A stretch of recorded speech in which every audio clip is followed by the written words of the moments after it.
Okay, so to start the positional release on the biceps, what we're going to do is we're going to bring the arm into flexion, some adduction here, and then elbow flexion as well. We're going to shorten up the biceps brachii.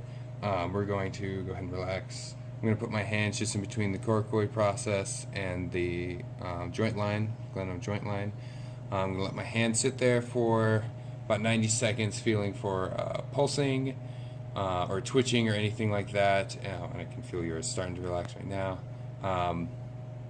Yeah, and when we kind of feel the twitching or the pulsing ease up, we can move them into a little bit more flexion, push a little bit more elbow flexion, just kind of accentuate that movement there.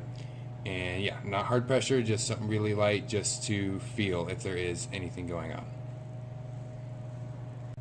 Okay, so next we're going to release the quadratus lumborum. So I'm going to start by having the patient laterally flex, bring his shoulder over to the table as far as he can, and then I'm going to pick up his leg, bring it into extension, bring my knee up to kind of stabilize it. So I'm going to bring his leg into extension, then abduction, and then place my hands right on his lower rib and iliac crest, just in that space there.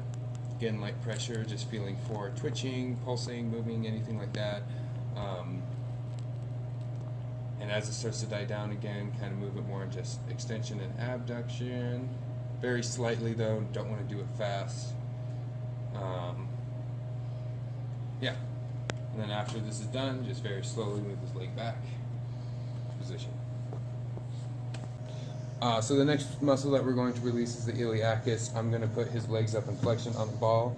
I'm a little too tall to put him up on my shoulder. I'm going to flex his knees, bring him up, externally rotate him, keep him there.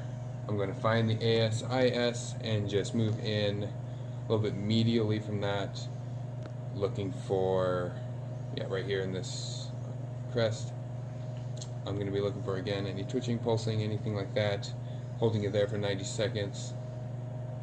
You can also feel something more up towards his umbilicus.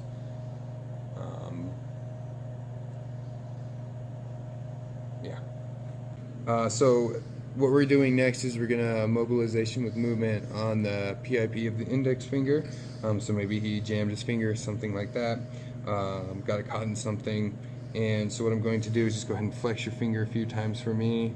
And if that causes pain, I'll apply a light pressure, light varus pressure, pushing out. So go ahead and flex again. If that makes it worse, then I'll stop doing that. I'll push the opposite direction and go ahead and flex finger. All right, let's say that feels better. Again, it's just a very light pressure, so I might try add some rotation with it. So go ahead and flex. Oh, that's not as good. Maybe I'll rotate the other way. Let's say that's perfect there. So we'll do 3 sets of 10 on this. The idea is we're looking for instant pain relief that should be long lasting, and again, it's light pressure. Okay, so now we're going to do a mobilization with movement or a mulligan on knee flexion. So if he was hurt his knee, twisting, skiing, something like that, I'm going to put this strap around his knee. I'm going to get the strap as close to the joint line as I possibly can. So right up there, I'm going to have it just inferior to the joint line to start to see what helps. I'm going to put a little bit of pressure on the outside of his knee, so this will be a valgus force. I'm going to have him slide his ankle on the table up to his butt, so go ahead. Applying firm but not too hard pressure, see if that feels any better. So let's say, keep going a couple more times. One more, alright, good. So let's say that didn't feel better, so I'm just going to move it up to just superior the joint line, then a varus force again, and then slide your heel up. Cool, so let's say that was a magic one that worked, and again I can add rotation to this, so go ahead and external rotation. Perfect. Yeah, and that should instantly help and have good long lasting results.